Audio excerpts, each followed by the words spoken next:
Hey, what is up, mortals? It is Mr. Zombie here, and before we get into today's video, there's something I'd like to say. I'd like to let you all know that we got a merch store. Some of the items in there are only available for a limited amount of time, so if you're interested, go into the description and check it out. Each purchase helps us make more content. Secondly, if this video hits 500 likes by the end of the week, we will continue this what if. Thirdly, if you didn't know, only 41.3% of you guys have subscribed to us, so please hit that subscribe button and click the bell icon. Now with that out of the way, let's get into the story. Returning to class didn't feel right for Shinso. He wasn't the only one that felt that way. The entire class was curious and concerned, wondering who would take over teaching until Aizawa recovered. The classroom door slid open, revealing the mummified Aizawa. Everyone was shocked to see their teacher coming to work in such a state, especially Shinso. Aizawa brushed off his students' concerns as he brought up the sports festival. You'll have 2 weeks before the festival to train. Use this time wisely, because this is a good opportunity for pro heroes to see what you can do. The day went by like a normal day. However, as 1A tried to leave for lunch, they opened the door and saw several students crowding before both exits to their classroom. Who are all these people? Bakugo shoved Midori aside while glaring at the crowd. These extras are trying to scout out the competition. Get out of my way! My, are all of you 1A kids that inhospitable? A young man with short blonde hair made his way through the crowd, closer to Bakugo. We simply wanted to get a closer look at the students who handle themselves against real villains. Now I have to say, I'm not impressed. Shinso watched the exchange from afar. Something about the curious boy rubbed him the wrong way. Not to mention he just seemed annoying. Shinso stood from his seat and approached the conversing blondes. Hey, what's your name? Naito Monoma. Monoma. If you want to stand a chance against us during the sports festival, never mind what we're doing, focus on yourself. Shinso shoved past the crowd and moved to get his lunch. Whenever Shinso wasn't at school or busy with homework, he could be at Aizawa's for training or sparring with Ojiro. Even with his mentor sporting broken bones and scars, Aizawa still gave Shinso pointers on his form with the cloth and binding arts. Knowing that Shinso's quirk gave him zero physical augmentation, submitting the application for the use of the binding scarf and improving those skills became a priority. Hey sensei? Shinso asked during one of his training sessions. Do you remember anything from the hospital? Aizawa stopped grading papers and thought for a moment. It's foggy. I remember asking about my students' conditions. Then I asked to see you. We talked for a short while, but I can't remember the conversation clearly. Shinso nodded, remembering the intense emotions his usually impassive teacher displayed some odd days ago. Did I say something strange? You sounded very worried about the class. You also reprimanded me for fighting Shigaraki alone. You fell asleep afterwards. There was silence between the mentor and student as Shinso returned to working on his form. Aizawa just stared at his student for a moment before returning to his papers. Shinso used his sparring sessions with Ojiro to work on his martial arts basics and defenses. The young insomniac and the young martial artist had both greatly improved due to their similar fighting styles. They even took the time to simply hang out when they concluded their training. The two would consider themselves good friends, which Shinso didn't mind at all. The day of the sports festival arrived. All of the first year classes entered the field of the large coliseum. The cheers of citizens and pro heroes reverberated throughout the area. Shinso gripped the capture scarf around his neck, taking it all in. Midnight announced the first event of the festival, a 4-kilometer obstacle race that wrapped around the stadium. The students were allowed to get through the race any way they could as long as they didn't go out of bounds. With President Mike and Aizawa as commentators and Midnight as the moderator, the race began. All the students rushed for the archway out of the stadium. The narrow passage became crowded as students tried to shove their way through. Thinking quickly, Shinso climbed onto the back of a student in front of him. He jumped from shoulder to shoulder as the unfortunate few that were in his way. He leapt off of one person before landing with a roll onto a sheet of ice. Shinso skated along the ice, refusing to fall behind. Several other robots from the entrance exam blocked the path, even multiple zero-point robots. Shinso was able to avoid the robots' attacks through fancy footwork and well-timed scarf strikes. He was able to make it past the robots unhindered. The next challenge in the race was the drop. The massive cannon with rocky pillars and single cable bridges came closer as Shinso ran forward. The young man ran at full speed, jumping off the ledge without hesitation. He allowed himself to fall for a couple seconds before whipping out the capture scarf. The stronger than steel cloth wrapped around one of the cables, allowing Shinso to swing easily throughout the air. Shinso from Class 1A is giving us a beautiful display of aerial mobility. He's kinda like you, Eraserhead! His quirk doesn't enhance his physical abilities, so he had to find other ways to keep up with the rest of the class. I merely gave him some pointers. Shinso continued to swing between the rock pillars and past the competition. He pulled himself up to the other side and started running again. Shinso saw a crowd of people at the last third of the race. He stopped at the edge of the minefield, assessing the situation. He jogged a few feet back before running at a dead sprint towards the minefield. Once he got to the edge of the field, Shinso jumped forward and used his capture tool to latch onto an unfortunate racer. Shinso yanked on the scarf, pulling him closer to his living anchor point. He used the student as a platform and jumped forward, latching his scarf onto someone else. As Shinso hopped off the second person, he couldn't find a third target to latch onto. He held his breath, and his Nera forced him forward, rolling over a mine. The explosion, although not very powerful, sent Shinso into the air. Some of the other competitors were also caught in the blast. Shinso used the forward momentum to grapple onto another student and get out of the minefield. After what felt like the longest run of his life, Shinso crossed the finish line and claimed 25th place. The young man just stood in one place for a while, breathing heavily. The slight ringing in his ears from the explosion faded as the roars of the crowd surrounded around him. His lungs hurt, his legs hurt, and his gym uniform was damp with sweat. Hey Shinso! Ojiro approached his friend. The tail man handed Shinso a water bottle, which Shinso gladly took and drank from. You are impressive out there. I didn't know you could move like that. Yeah, thanks. And congrats on getting to the top 15. After the race's conclusion, the top 42 students advanced to the Cavalry Battle, the next stage of the festival, where Midnight took the stage to announce how the rules would be played out.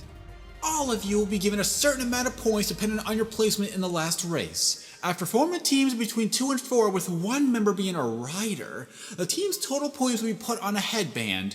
Without purposely knocking over other teams, you must steal headbands to increase your score. Even if you lose all your headbands, you can still compete until the 30 minutes are up. Oh, by the way, first place in the race gets 10 million points. Now, go form your teams. The battle will begin shortly. Shinso and Ojiro looked at each other. Oh, we worked well together before. Why not team up? Sure. The two started scattering out potential teammates. Shinso vaguely recognized a couple of the 1B students, mainly the vine hair girl. He considered asking her to join the team before he noticed her points. Keep an eye out for people with low point amounts. The less points we have, the less of a target will be. Got it. Excuse me, Miss Amelis. A dejected-looking Aoyama approached the martial arts duo. Are you looking for another teammate? No one else has wanted me. Shinso looked over Aoyama, his calculating glare making Aoyama incredibly nervous. Ojiro and Shinso shared a look. He does have what we're looking for. Alright. Shinso laid a hand on Aoyama's shoulder. You're in. Let's find one more person. The trio looked at the remaining competitors, which were becoming more sparse as time passed. Ojiro nudged Shinso in the arm before pointing at a 1B student with ice blue hair, Shota Niranjeki. The young man looked like he was having a hard time finding a team. After nodding to Ojiro, Shinso approached the 1B student. Hey, you. Yes? My team needs a lead horse. Are you interested? I don't think I'm the best choice for lead horse. Shota's eyes glazed over with white and his expression became slack. Shinso draped his arm over Shota's shoulders with a smile on his face. I think you'll do just fine. He took his brainwashed teammate to the others. The team set up to have Aoyama and Ojiro as the back horses, while Shota was in the front. After getting his headband worth 295 points, Shinso mounted the horse and waited for the starting signal. The young man started to examine the teams that have formed, mentally noting those with low points. The horn sounded, and most of the other teams ran from Midoriya's 10 million plus headband. Predictable. Shinso directed his team to stay out of the fight against the high-risk, high-reward teams, and to target the low-score teams. While all eyes were trained on the three-way between Team Midoriya, Team Bakugo, and Team Todoroki, Shinso's team went around all the others that got caught up on the crossfire. There wasn't much action with his approach, but it was effective. The 30 minutes coasted by for Shinso's team as they plucked away points from unsuspecting players. The event ended, and the team finished in third place. After the battle, Shinso turned his attention to the still brainwashed Shota and flicked him on the forehead. The mind control broke and Shota looked around, dazed and confused. Thanks for your help. You're welcome? A tournament for the final event of the first year sports festival is announced. The bracket was about to be pulled before Shota raised his hand. I'd like to withdraw. I don't remember anything from the Cavalry Battle. Everyone but Shinso was shocked at his proclamation. Midnight allowed Shota to withdraw. After deliberations, Tetsu Tetsu was picked to advance. The brackets were then decided and displayed on a large monitor.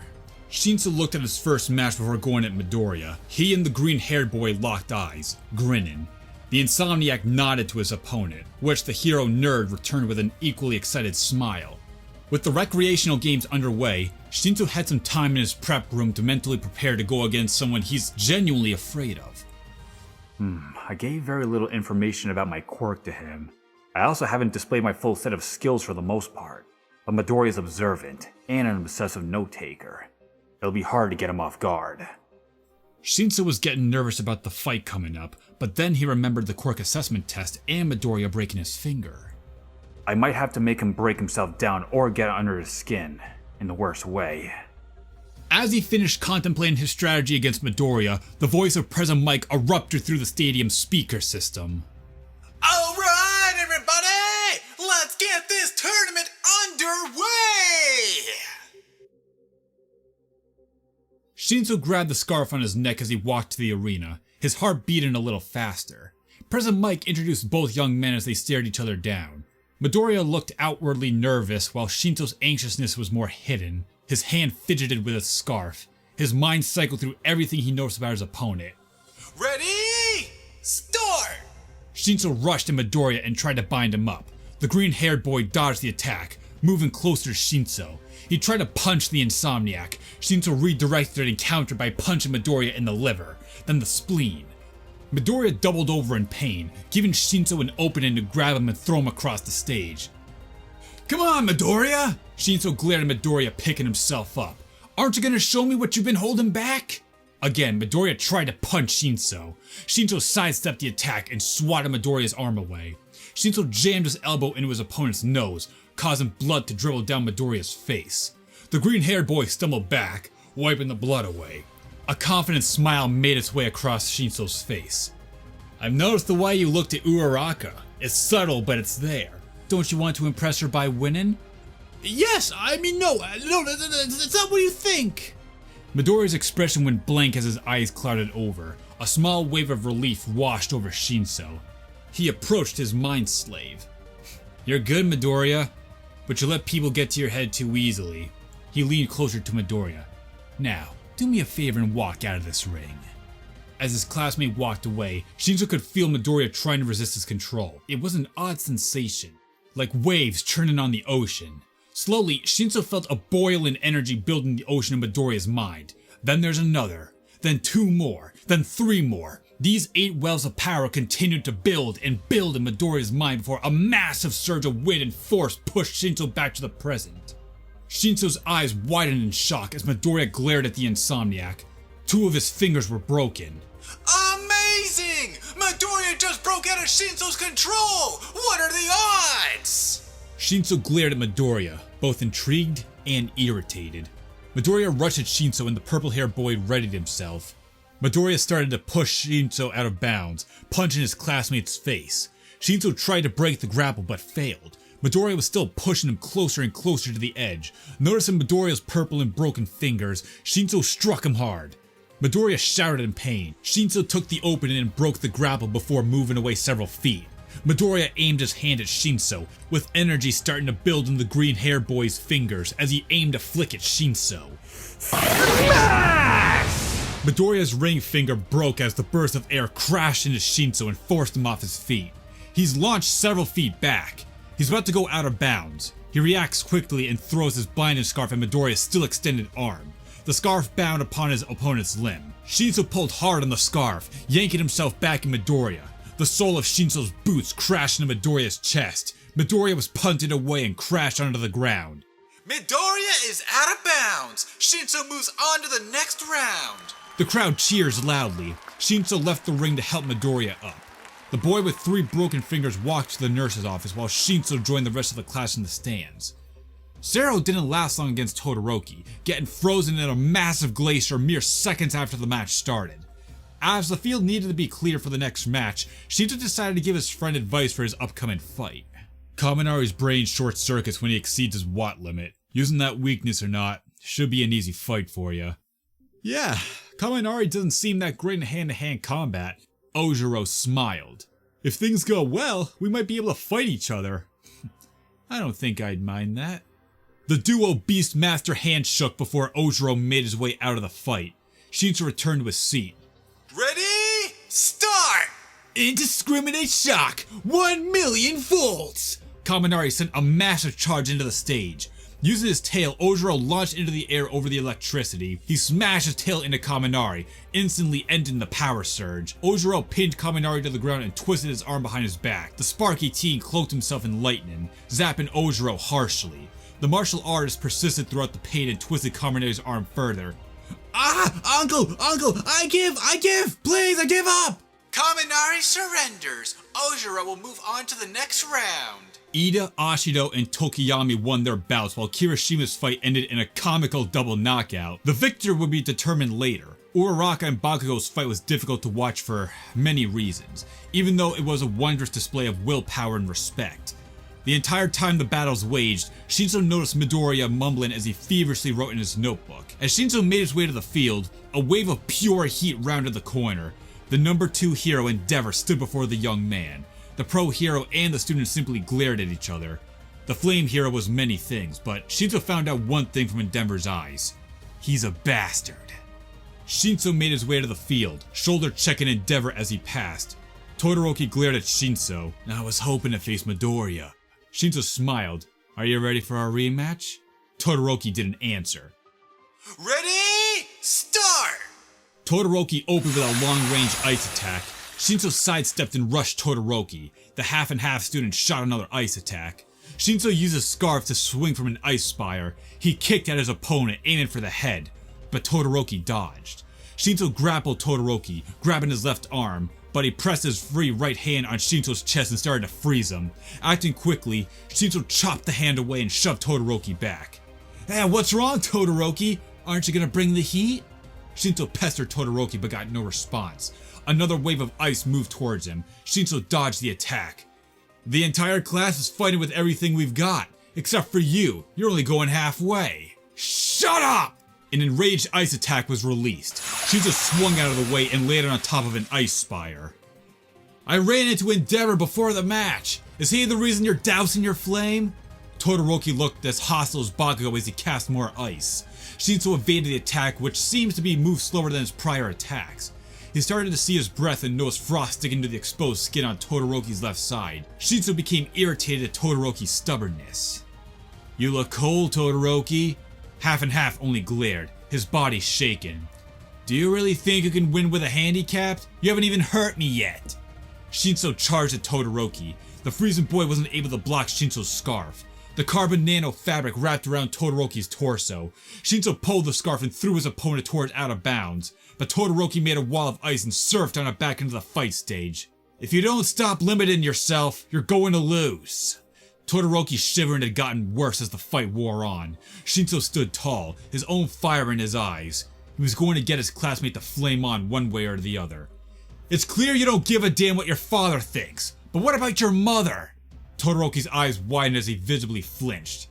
Would she be proud of you if you won like this, by only using half of your strength? Shinso didn't move closer to Todoroki, but he could tell his opponent was reliving past memories.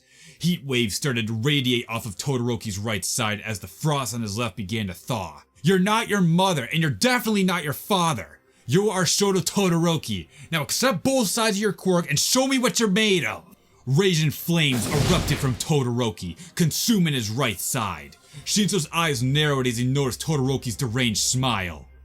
You want my fire? Here it is! Todoroki aimed his left hand at Shinso. The inferno came for him. He started to move out of the way, but he heard a loud burst and his vision went black. Shinso's ears were ringing loudly and his vision was dim and blurry. He felt like he was just thrown around like a rag doll. His arms were searing and he smelt something burning. Shinso is out of bounds! Todoroki will move on to the next round! The defeated teenager was put on a gurney. The sounds of the crowd faded as Shinso's vision went dark again. Shinso woke up in the nurse's office and sat up slowly. Bandages were wrapped around his arms and part of his uniform was burned. "How are you feeling, young man?" Shinso turned to the kind and elderly pro-hero. Like I got hit by a truck. Recovery girl started performing a basic checkup on Shinso.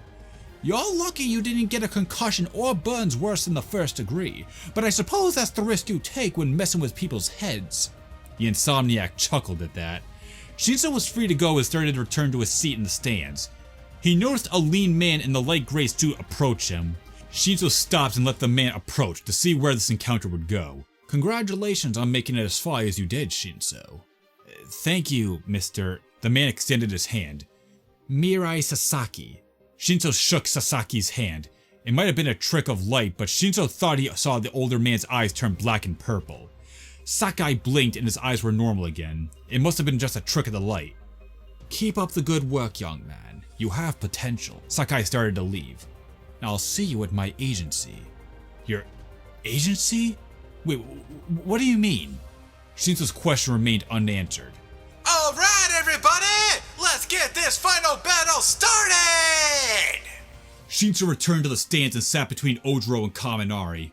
"Yo, Shinso! Hey, sorry about your loss, man." "Don't be. I would have had a hard time fighting Todoroki no matter how you slice it." "So, who's up?" "Todoroki and Bakugo. I can see this going either way." Shinso nodded. The fight was a massive match of screaming and explosions. Shinso noticed Todoroki wasn't using his flames. "Hey, Ojiro, you fought Ida earlier after my match, right?" "Oh, yeah, but I lost. I couldn't quite keep up with him." Shinso looked around for the class rep. "And where is Ida anyway?" "Oh, he said a family matter came up and he had to leave." Shinso felt like there was something more than that, but decided to not question it further. Just like every other fight with Bakugo, it ended in a massive display of yelling, cursing, and explosions. For a moment, it looked like Todoroki was going to use his fire, but he hesitated and got knocked out. The award ceremony started.